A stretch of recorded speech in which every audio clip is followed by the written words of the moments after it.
Hi, everyone. Thank you all for joining us as we officially launch our report on investing in adolescent girls. Today's event is part of the Women Deliver Global Dialogues, which are happening in the lead up to the Women Deliver Conference, which will happen in July 2023 in Kigali, Rwanda. My name is Flora Mushiri, and I am the AGIP Communications and Membership Officer, and I'll be your moderator today for the report launch. Supporting me in this call are Johanna, our project manager, and Pooja, who is our youth engagement officer.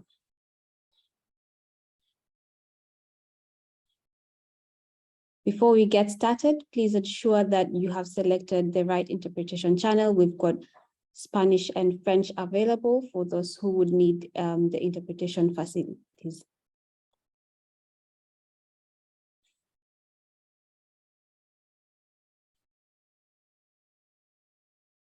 Also, please do note we'll be recording this for circulation purposes on our website and to relevant stakeholders who might be interested to listen to what we have to say today.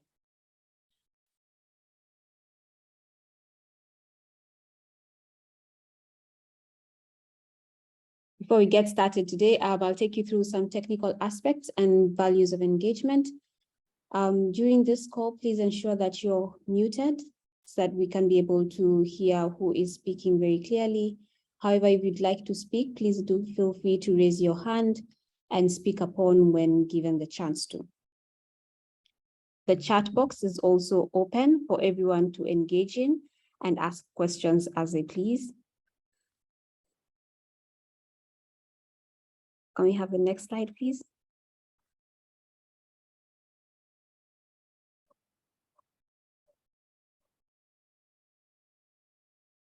Thank you.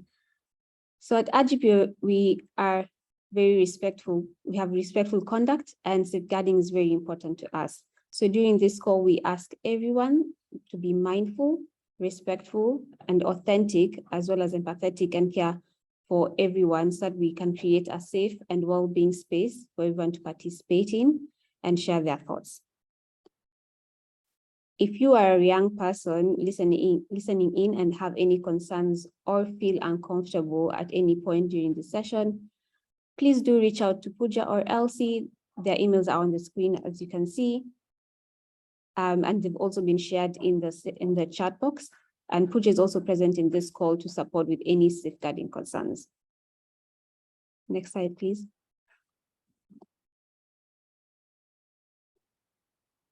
Thank you. Today's agenda will be as follows. After the welcome session that we just had, we'll go ahead to set the context of what we are here to discuss about, which is the launching of the report. Then we'll have a presentation of the report's findings from Megan and Sylvia, our qualitative researchers from GAGE, who worked on the report. Then we'll go ahead to hear some contributions from industry professionals. Then we'll proceed to have questions and the closure and next steps. Next slide, please.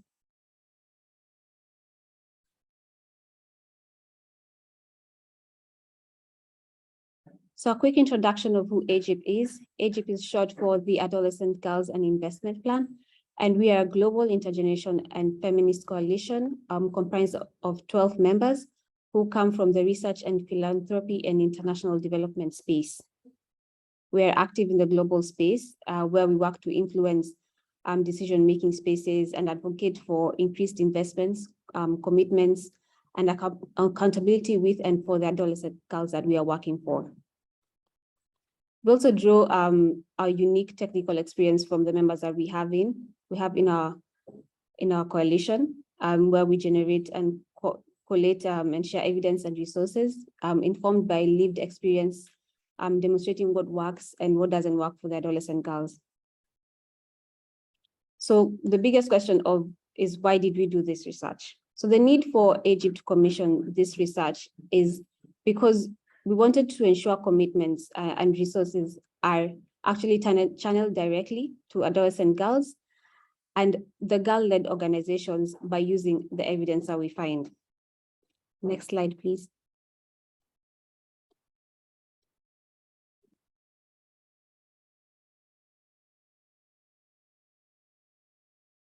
So during this year's International Women's Day, we launched our call to actions on accountability and resourcing for adolescent girls, where we called upon donors and decision makers to shift power and resources to adolescent girls and young feminist-led organizations. So the two call to actions include clear demands, which were co-developed with adolescent girls who we worked with and consulted over the last 18 months. The Investing in Girls report that we are here to launch is the foundation of the resourcing for adolescent girls call to action, where we make clear demands and ask that resources and mechanisms and tools are participatory and well-resourced for adolescent girls. We're also asking for financial resources to be flexible, long-term and unrestricted, so that girls and adolescent-led organizations are able to access them. We're also asking for a mix of holistic financial and non-financial investments to reach the girls. And we're also asking for adolescent girls to directly benefit from these resources that are provided to them. We have shared a link in the chat box where you can find more on call to actions and also share and ask donors and decision makers to join us on this call. It is now my pleasure to welcome Megan and Sylvia to share the report findings that they had and found from the research they conducted. And I'll hand over to Megan and Sylvia. Thank you.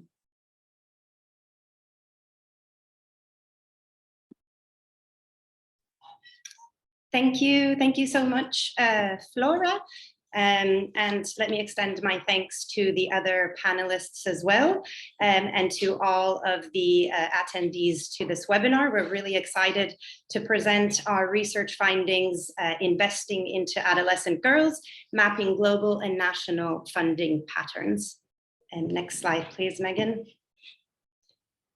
So today we will be providing a very brief overview on the AGIP and GAGE research and evidence generation more broadly within the AGIP space, and then looking at how this particular piece of research aligns with the Women Deliver 2023 conference later this year.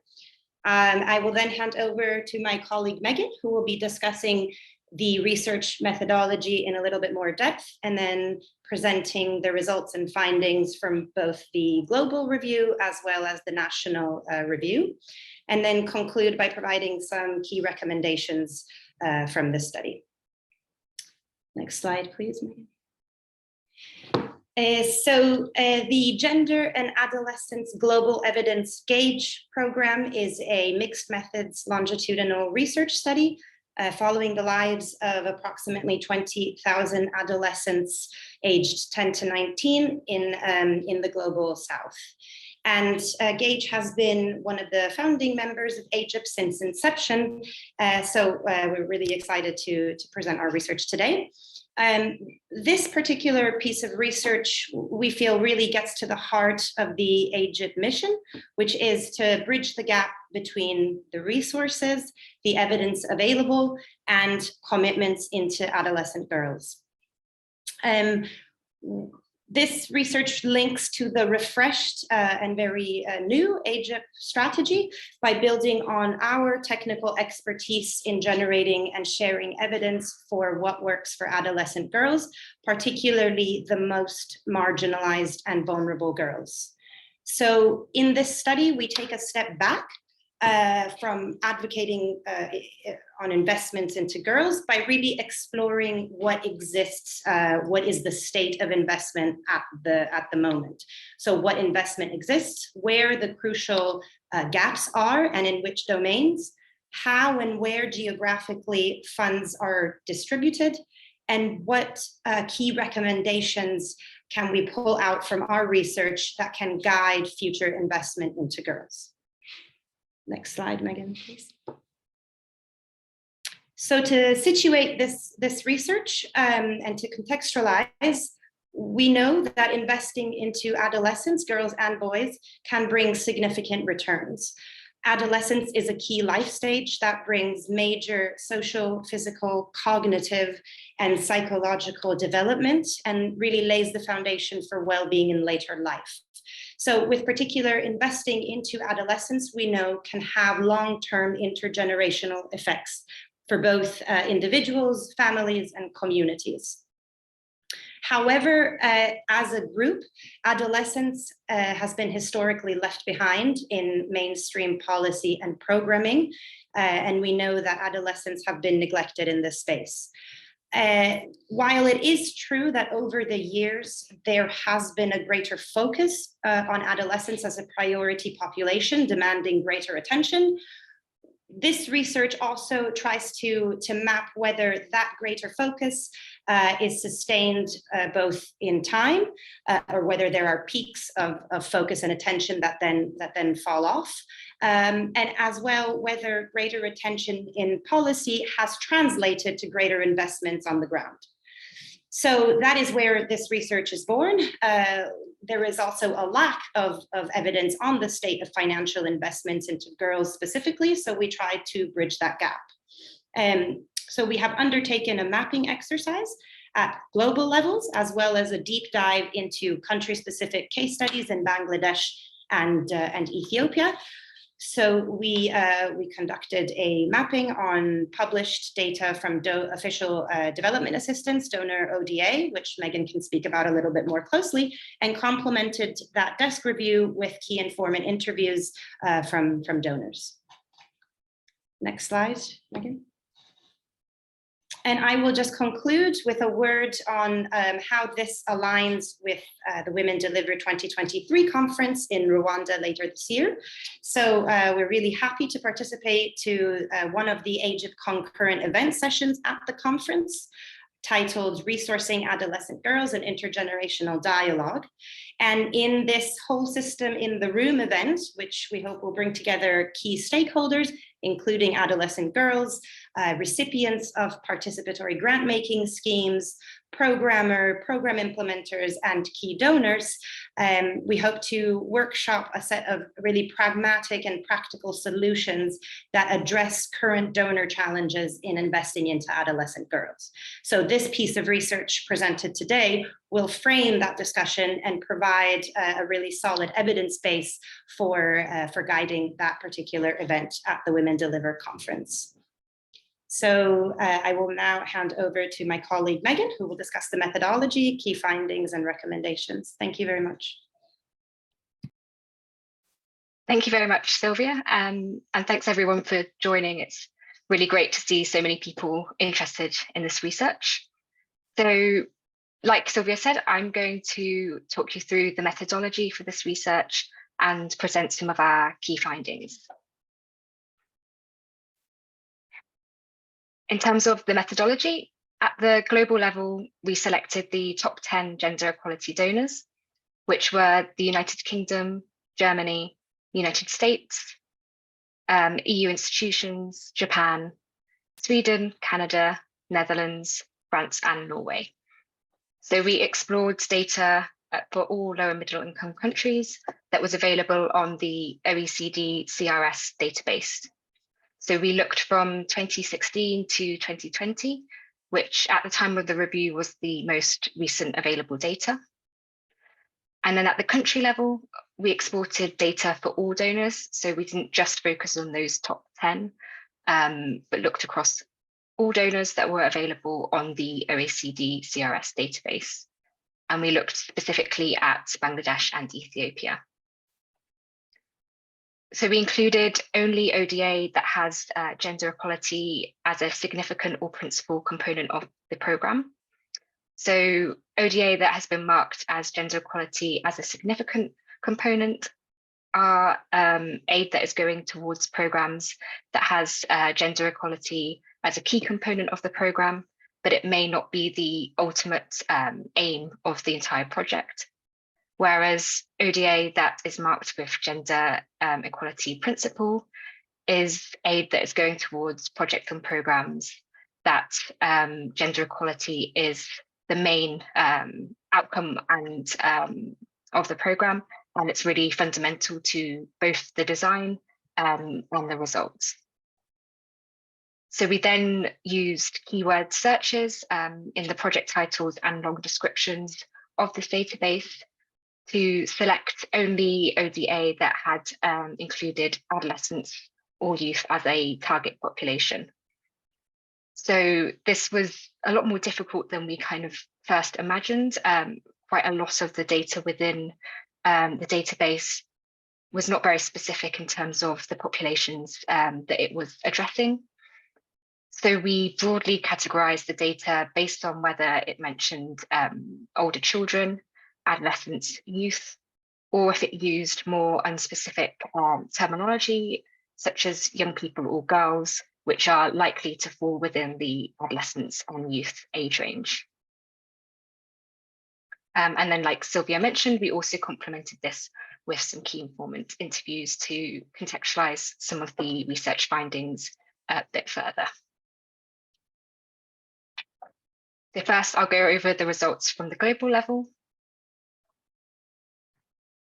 So when looking at these top 10 donors, we found that out of all of their ODA provided in 2020, 5.56% went towards gender and adolescent targeted projects and programs.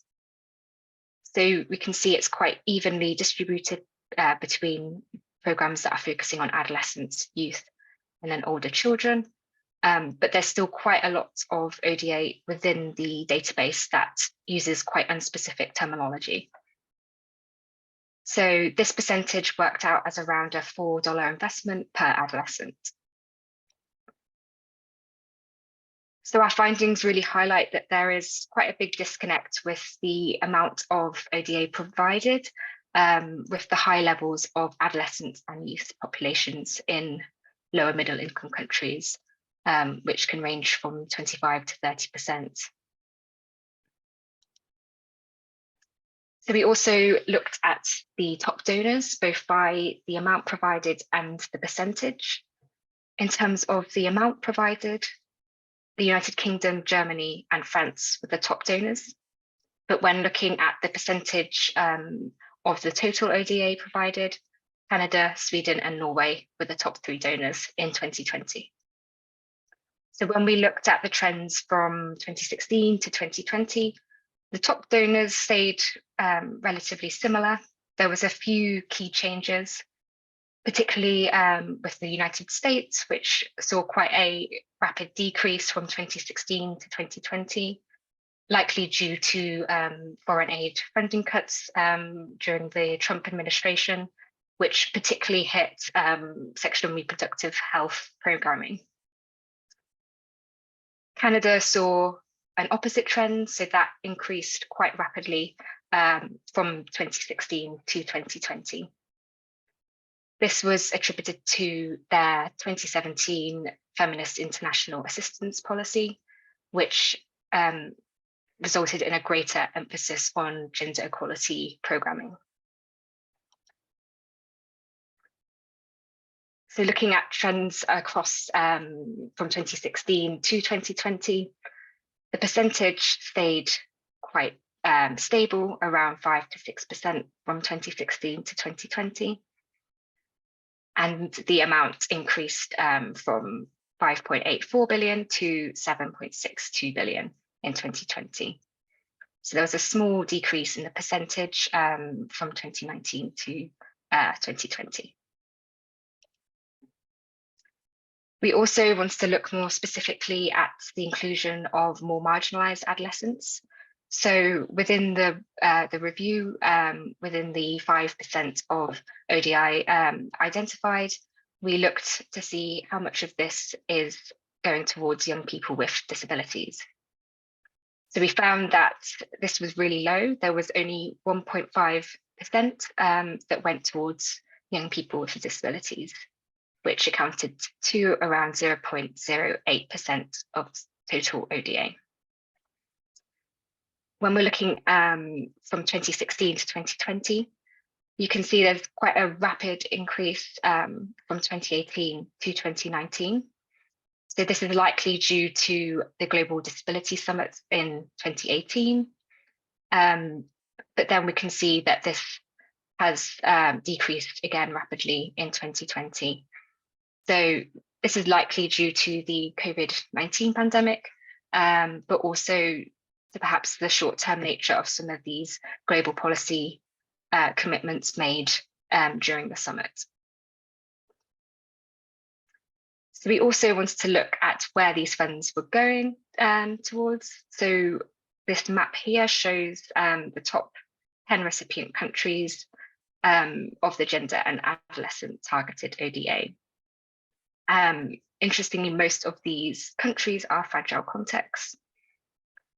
We found that there was quite a big difference in the amount provided per adolescent. For example, if we look at Lebanon, with a population, quite small population of adolescents and youth, this has a higher investment than Bangladesh, which has a much higher population of adolescent and youth. So this kind of relates to a $116 investment per adolescent in Lebanon, whereas Bangladesh only has a $3 investment per adolescent. So again, looking at the investments, these were also quite unequally distributed. Unsurprisingly, the majority went towards education, so 51%, followed by health, gender equality, and then poverty. There were a few notable sectors that received really limited funding, particularly climate change, WASH, and economic empowerment and skills training. So I'll next take you through our results from Bangladesh and Ethiopia. So the percentage provided is quite similar to the global review, so around 5%, a slightly higher percentage in Ethiopia compared to Bangladesh, whereas Bangladesh has a higher amount of investment.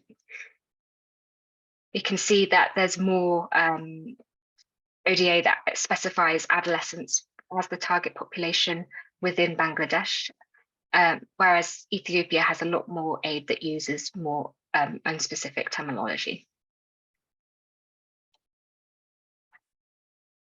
So looking at the top donors, as I mentioned before, for Bangladesh and Ethiopia, we included all donors that had inputted data to the database.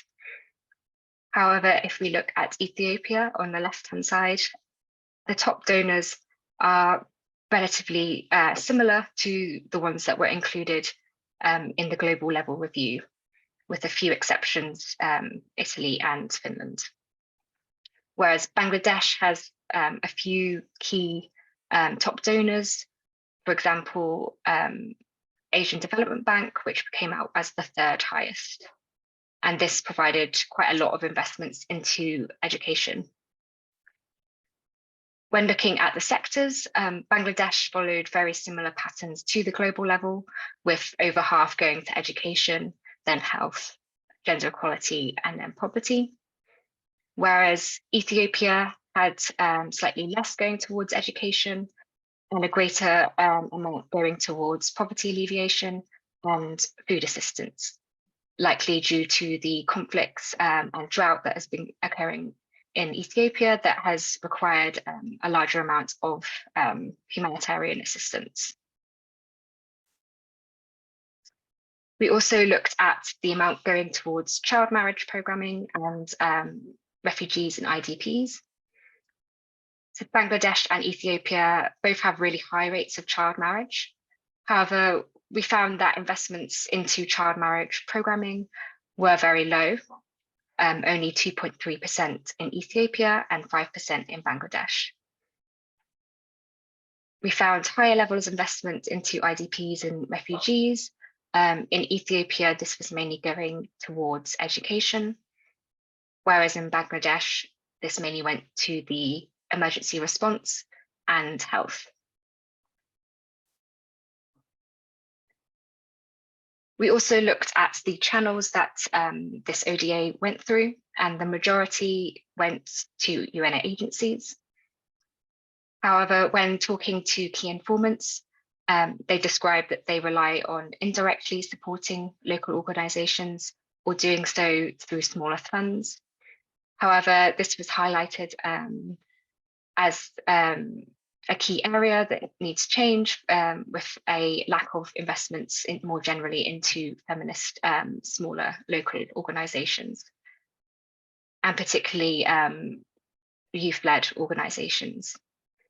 So some key informants describe the importance of youth-friendly participatory grant making. But again, this was very rare, and it was not very common for young people to be in true decision-making power within grant making. So I'll go over a few key conclusions and recommendations.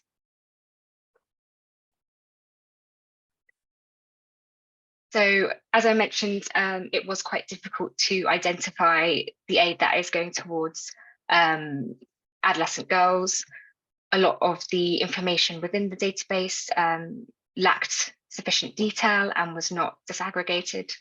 So one of our key recommendations is to introduce an age-related marker into the OECD CRS database and ensure that donors consistently report disaggregated data. So we found that the funding was very unequally distributed, both by sector and by recipient country, and often doesn't reach the most marginalized, for example, adolescents with disabilities. So there's really need to provide greater investment into sectors and populations that are underinvested. Finally, the percentage of gender and adolescent ODA does not match the really high populations of adolescents and youth in these contexts. So it's really important to increase advocacy and evidence on the importance of funding adolescent girl programming. So I'll just conclude with a few research priorities. We're very keen to continue mapping investments, particularly looking at trends from 2021 to 2022 to see the long-term impacts of the COVID-19 pandemic and to explore any recent changes in funding priorities. So our review focused on the top 10 gender equality donors at the global level, but it would also be useful to explore investments from other donors such as foundations, which I know a few other organisations are working on. And finally, while we touched slightly upon the role of participatory grant making, this is also an area that would be useful to explore in more detail, particularly looking at best practices. So the report is available both on the GAGE and AGIP websites. I've put the links here and I'm sure we'll put them in the chat box as well. But yeah, thank you very much for listening. I'll pass back to Flora now.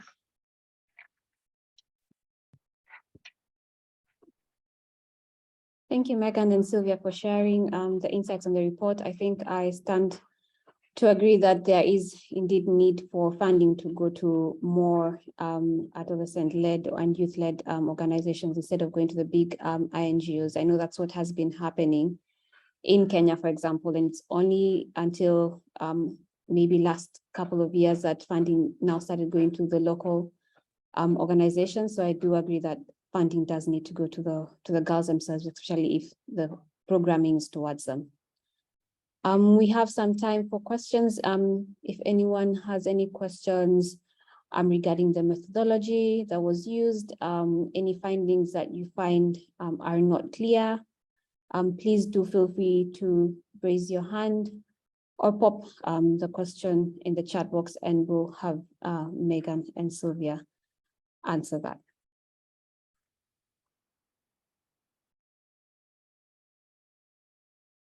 Do we have any questions?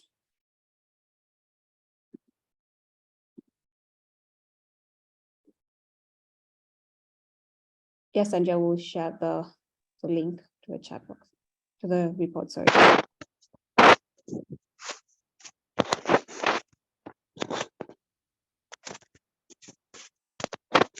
I can see we've got one question in the chat, Flora. From Suzanne Petroni. Thanks for this report. Megan, you mentioned that the majority of funding for adolescent girl-led organizations went through UN investment. Were you able to disaggregate how much of the OECD donor funding was targeted to adolescent girls via their funding to UN agencies?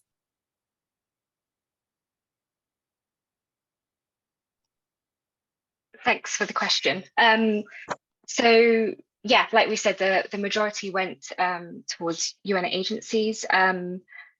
So in the global review, like I said, we just focused on the top 10 donors. So we didn't look at more specifically at the UN agencies. But at Ethiopia and Bangladesh level, some of those were also included. But the kind of issue we found with that was that a lot of the information provided didn't provide enough detail to tell if the program focused on adolescents specifically or not. Quite a lot of it was labeled kind of food assistance, but with no detail on the population level. So yeah, that was quite a key challenge that we found when looking at funding specifically to UN agencies. But this is, yeah, something that the key informants highlighted was that although a lot of the funding at the top kind of donor level was going towards the UN agencies, then kind of indirectly those UN agencies would be funding these smaller local organizations.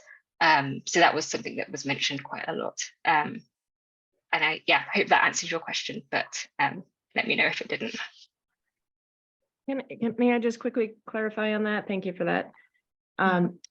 I guess the bigger question is whether you did look at those donors funding to UNICEF, UN Women, UNFPA, and then did try to disaggregate from that what they invested in adolescent girls. It sounds like you just got the information that the funding for the adolescent girl-led organizations just came from the qualitative interviews in those two countries, rather than researching at a global level where the donor funding went when it went to UNICEF, for example, or UN Women. So yeah, we searched through the OECD database. So anything that had been inputted into that database that had gone from those donors, and in some cases it was towards UN agencies as well. So any of the programs that were inputted into them that had focused on adolescent girls or youth, and that had the gender equality markers, was included within that review.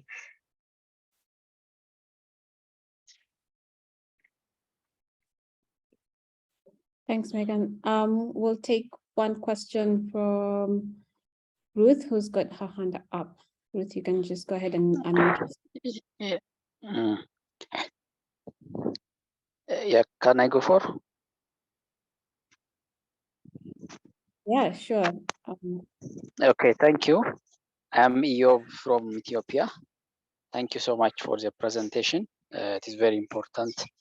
The thematic area, I think when we focus on adolescent health, we have been investing on adolescent health for several years, and now it is important to harvest the outcome of the investment by both the UN agency, of course, by the government as well.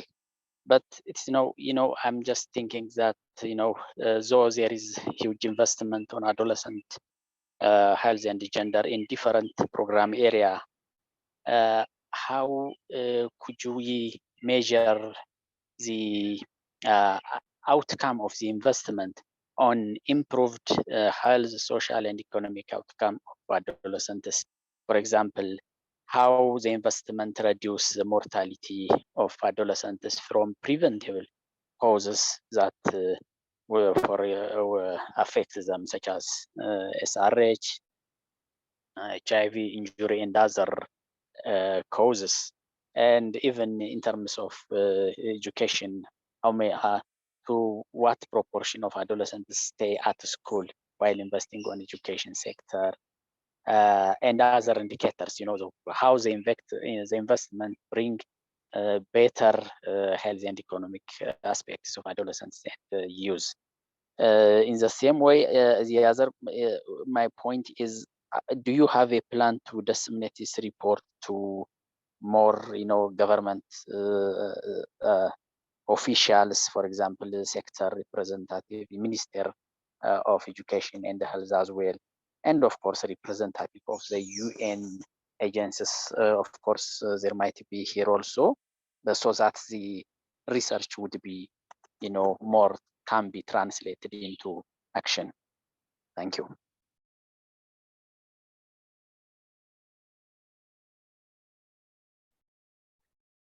Thank you.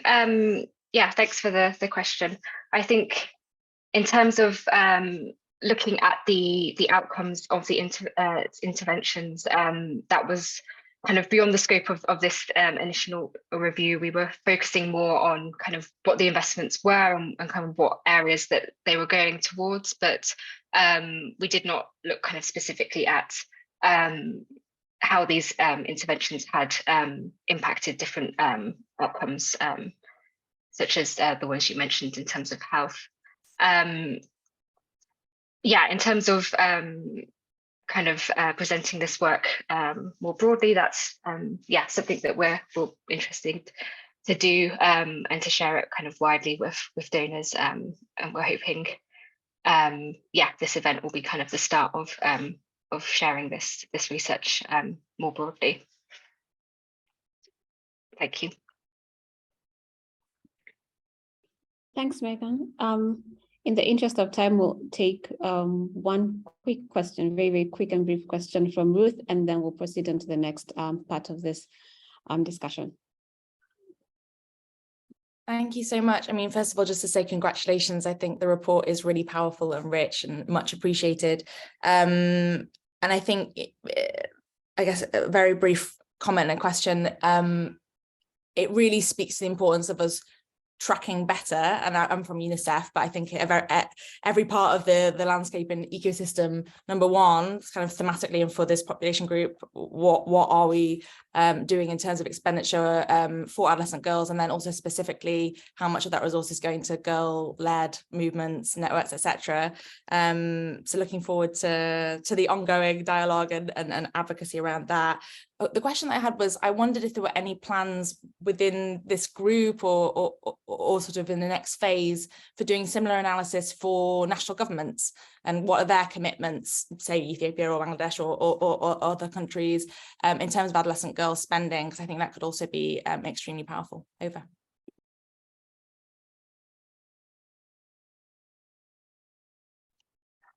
Thank you.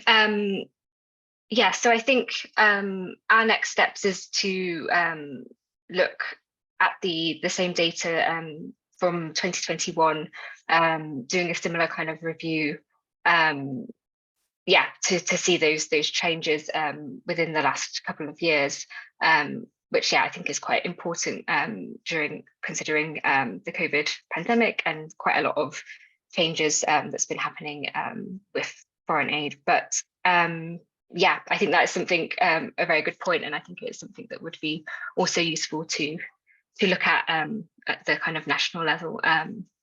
But yeah, no plans specifically at yet, but I think that's something definitely to think about. Johanna or Flora, is there anything you would like to add on that side of things? No, just that it's great to hear that there's lots of interest in further research, and I'm sure that any research colleague here on the call would agree with that. There are some ongoing projects which have been posted in the chat by Nicola that reference some of the GAGE studies that have been done, so do take a look at that. But otherwise, if you're interested in specific research pieces, please do get in contact with us, and we can share what our agenda for the next couple of months will look like. But yeah, focusing first and foremost on updating updating the study for the years that have passed since 2020. But just in the interest of time, we have a really exciting panel together, and I want to give them the time that they deserve. So please do put any questions in the chat. We will respond to them in writing via a report through our website. It's really exciting to see that lots of you want to engage with this report and find the research really useful. And we've got a few people who have got some very interesting perspectives to share. We've got Ipsita Davide, who is a young feminist researcher, Annika Dorothy Jenny, who's the head of advocacy for Amplify Girls, Phoebe Kasoga, the country director for Plan International Malawi, Rahina Adam Husseini, who's the global specialist with regards to the prevention and response of child early forced marriages and unions for Save the Children International. And we've got Diana Dalton, who's the Deputy Director and Head of Gender Equalities at the Foreign Commonwealth and Development Office. So first of all, a really warm welcome to all of our speakers who will share just a few contributions on the report findings from their very specific perspective. Now, I won't do much talking. I'll hand over straight to Ipsita. He is a young feminist researcher who co-authored a report entitled Young Feminists Blooming. She's unfortunately traveling today, but she has submitted a short video contribution, and I think it would be great to hear from her first. So if I can ask Peter to play the video, and afterwards we'll jump straight into the panel with our other speakers.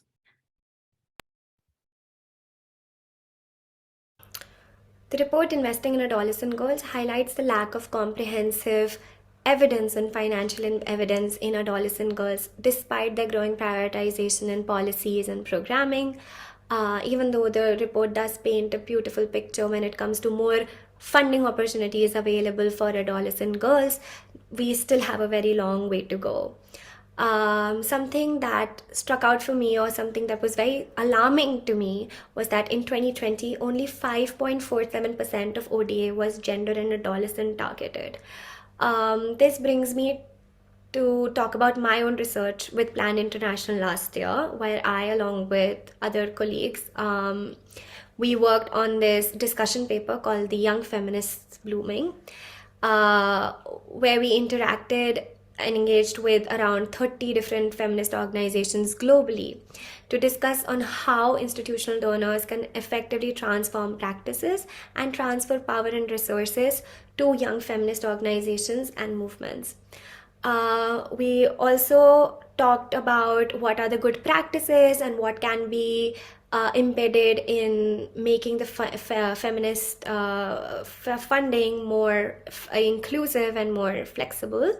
We also interacted with some of the institutional donors. During one of our key informant interview, we found out that there is very small proportion of funds that are actually going to young feminist organizations, and there are hardly any monitoring mechanisms to track these funds. So this is alarming because of two major reasons. First is that we do not know whether the funds are actually reaching the feminist organizations that actually require the funds.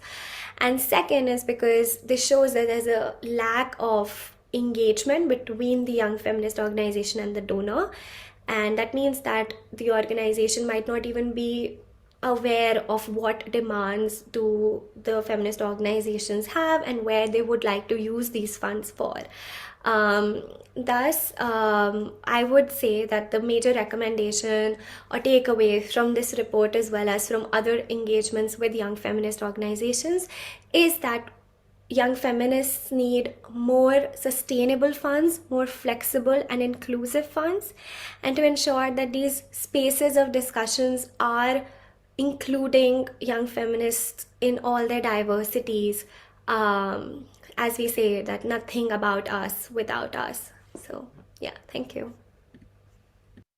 And I know Ipsita isn't here with us, but thank you so much for submitting that video. And I think that's something that definitely really resonates with us at the Adolescent Girls Investment Plan. Nothing without girls without them.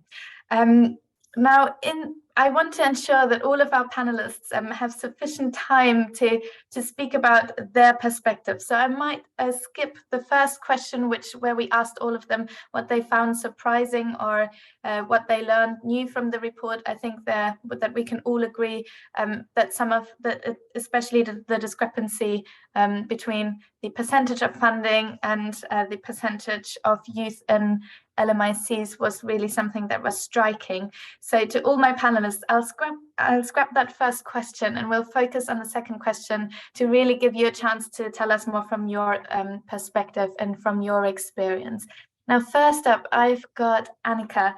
Annika, you're the head of advocacy with Amplify Girls, and you work with girls and youth-led organizations every single day.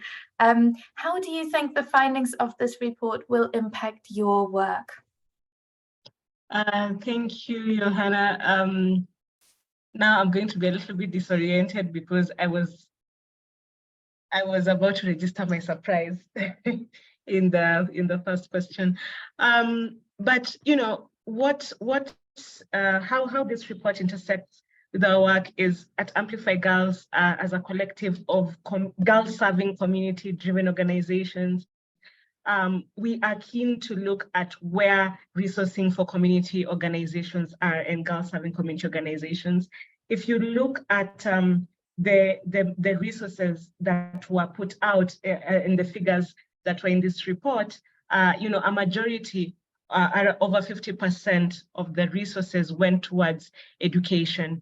But we are repeatedly seeing in many countries in Africa and the Global South that keeping girls in school, girls' retention is still, something that is elusive. And as we look at the governments that were able to submit this money, the UK, Germany, EU, in Japan, US, you find that a lot of this collaboration has been government to government, investing in education systems, infrastructure, and etc. But we are noting that despite this investment in curriculums and etc., we are still having lack of holistic access for girls' education. And so the question we need to ask, even as we invest a lot of these resources towards education, is then how do we keep, girls in school?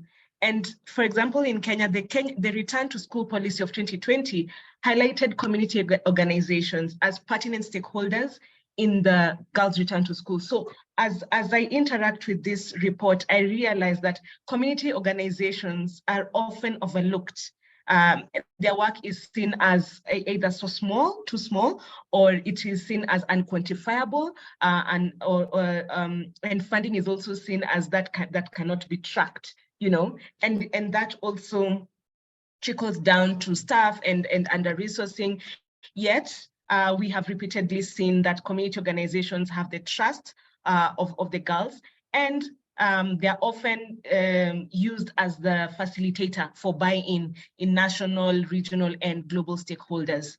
So I think it is important that this report highlights really the overlooking, the understating of community-driven organizations who are girl-serving, who are building girls' agency, their last mile and frontline implementers, and they're not recognized, and as we delve into localization, we keep, talking about last mile actors, but recognizing as a community organization as a last mile actor is still something that we are yet to acknowledge.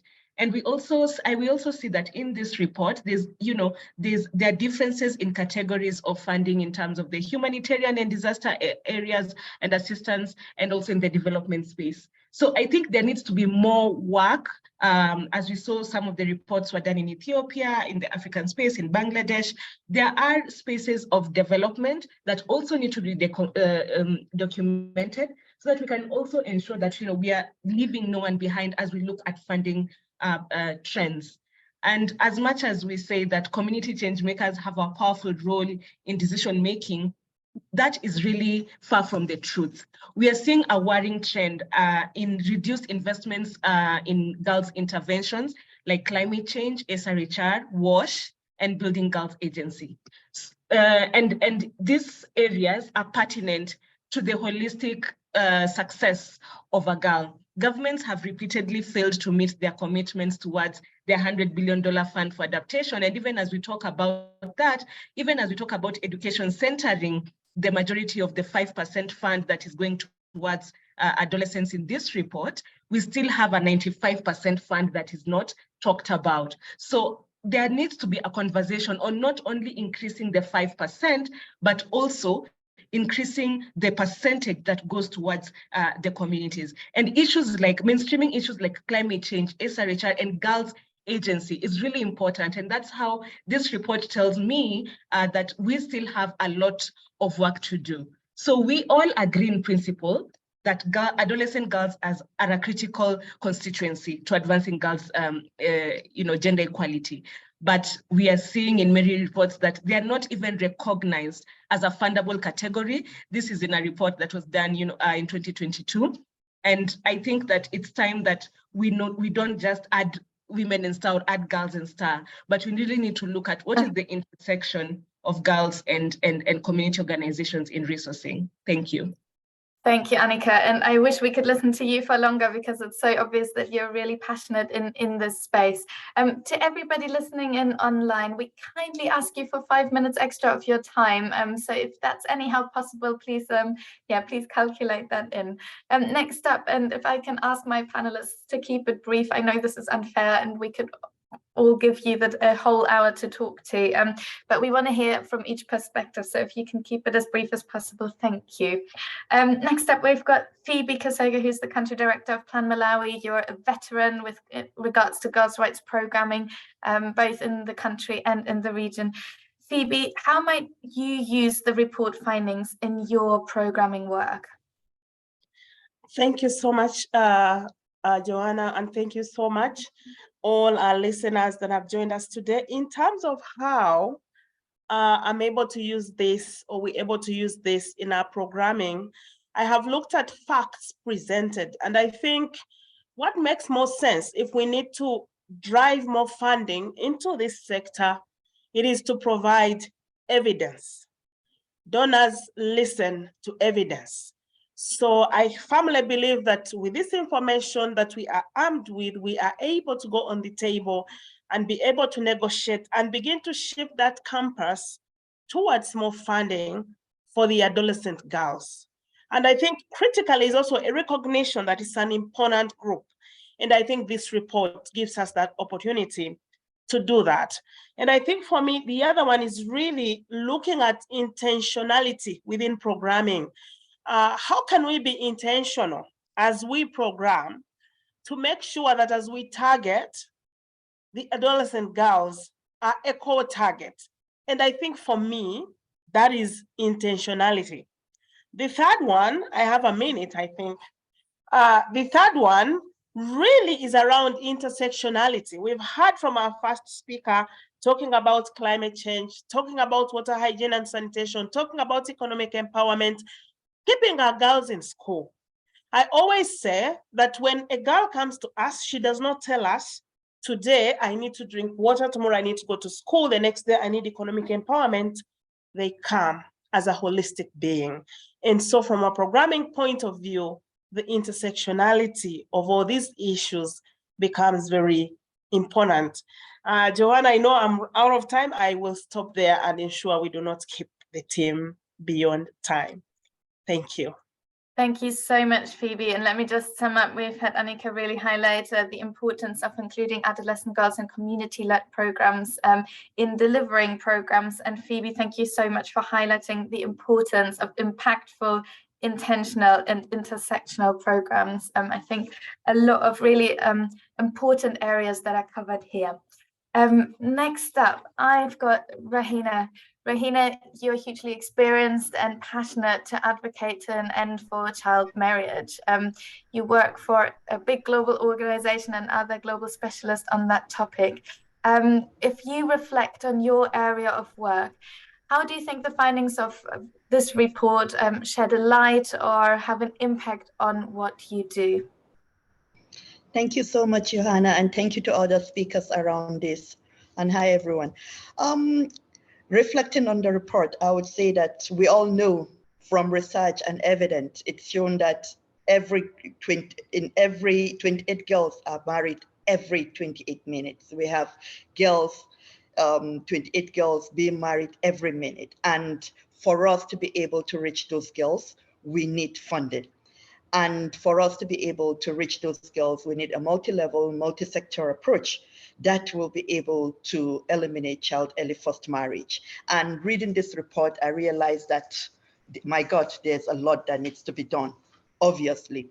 And for us to be able to achieve our goals in the areas of promoting education, addressing climate change, and ending hunger, unless we prevent and respond to all forms of gender-based violence, including child early forced marriage, gender equality, and girls' empowerment, we will not be able to eliminate child early forced marriage.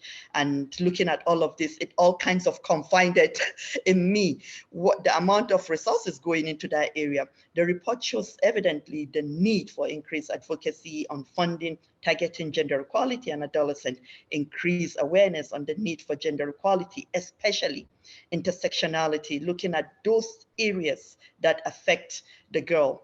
And also the importance of child and adolescent-centered programming. I come from an organization that is focused around that, and we understand the importance of meaningful participation of children.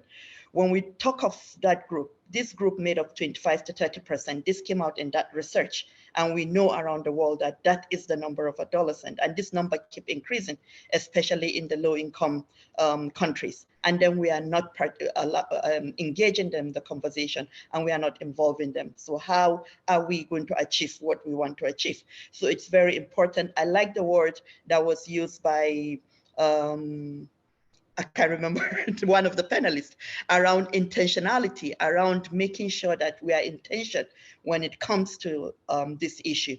And also think about co-creation, looking at how we can engage more with civil society organizations, especially feminist groups. There's a lot of conversation from the feminist world around the disparity on funding, the low funding going to some of these issues that we are talking about today.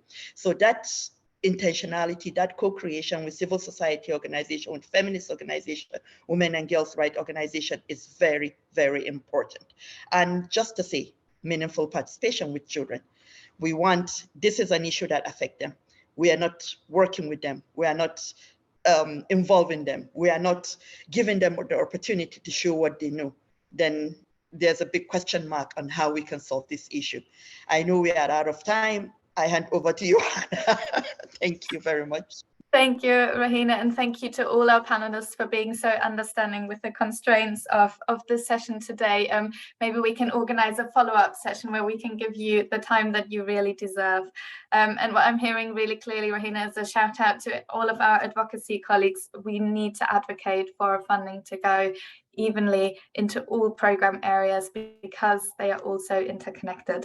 Now, last but definitely not least, I've got Diana Dalton, who's the Deputy Director and Head of Gender and Equalities at the Foreign, Commonwealth and Development Office.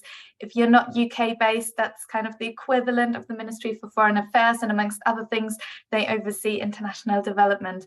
Diana, you've got an impressive track record of working for government organizations and NGOs in a variety of areas within the international development space. But today we're super excited to hear from your perspective as one of the big donors that even were featured in this research.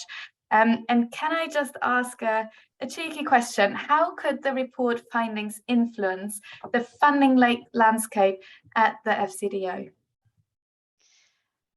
Thanks so much for, I know I'm on borrowed time here, so I'm going to have to talk very, very quickly. Just with a few reflections from us. Well, it is really relevant and pertinent and helps us in many ways because we have a new women and girls strategy, and within that there's quite a lot. Do have a look, but one of the things mentioned is the importance of looking across the life course of women and girls and looking at the risks. And on the flip side of that, the opportunities at the stage of adolescence in relation to, you know, changing roles, falling out of education, child marriage, and so on. So the numbers are really interesting for us to see.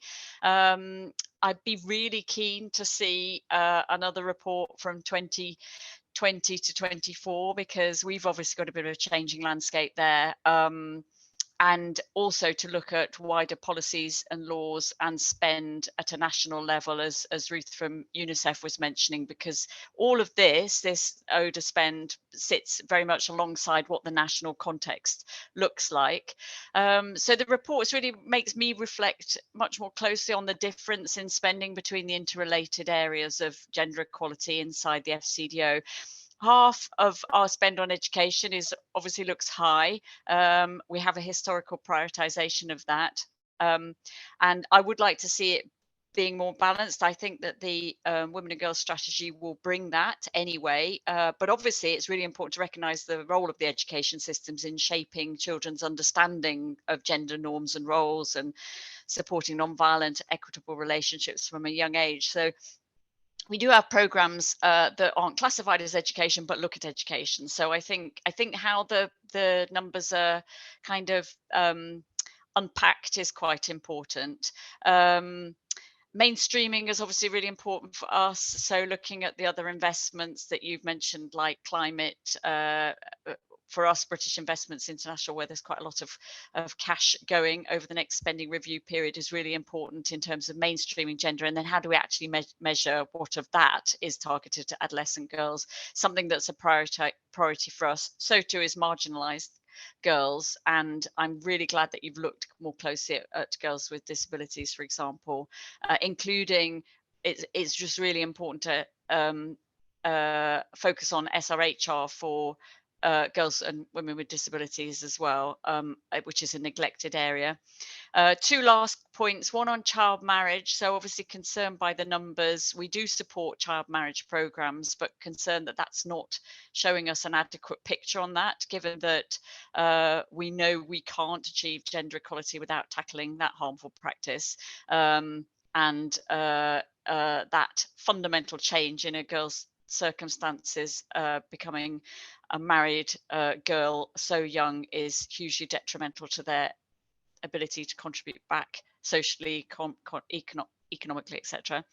And then another point I think it influences for us is around the threats posed by technology for all women and girls, but particularly adolescent girls, and the wider threat this poses in terms of normalizing misogynistic beliefs and behaviors.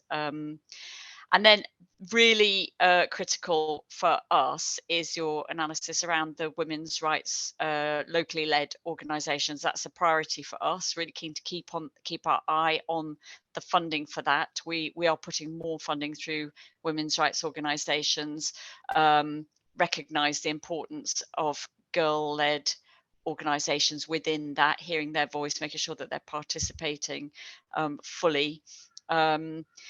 So yes, we fund UN trust funds on ending violence and child marriage. The first of those, I would say, reaches women's rights organisations better than the second. So we're looking at that. We're also channeling more ourselves directly through other mechanisms. So I'm just going to stop there. But yes, really informative, really keen to see more in the future. And thanks very much for giving me an opportunity to speak here.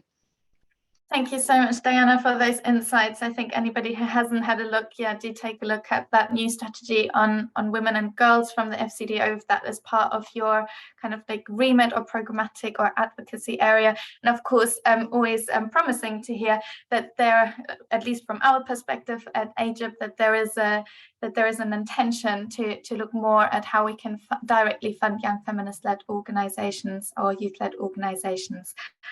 We will be in contact, I'm sure, Diana. Thank you so much to all the panelists today. Just before we're all hopping off, I'll hand over to Flora for a few closing remarks. But from my end, thank you so much for participating in the panel, and apologies again that we had to cut everybody short a little bit. But I'm sure there will be opportunities in the future. Flora, over to you. Thanks, Johanna. Mine will be just brief. Thank you to everyone who's been able to join this call. We're extremely sorry and apologize for not hearing everyone out, but we will send a follow-up email with this recording and the links to the report, and a Mentimeter link where you can just share your thoughts and ideas of what you think about the findings. Huge thank you to our speakers for sharing your thoughts. and to Megan and Sylvia for sharing the insights on the report, and to our interpreters who've supported the interpretation in the background. As I had mentioned earlier, this is in the lead up to the Women Deliver Conference, where we'll be hosting 2 concurrent events on resourcing and accountability for adolescent girls. And we do hope to see you there and continue this conversation in ensuring that we shift power and resources to adolescent girls. Thank you, everyone. And please do have a lovely day or evening as per time zones. And goodbye. That's it from me. Thank you all. Thank you all. Bye-bye. Thank you for your extra time.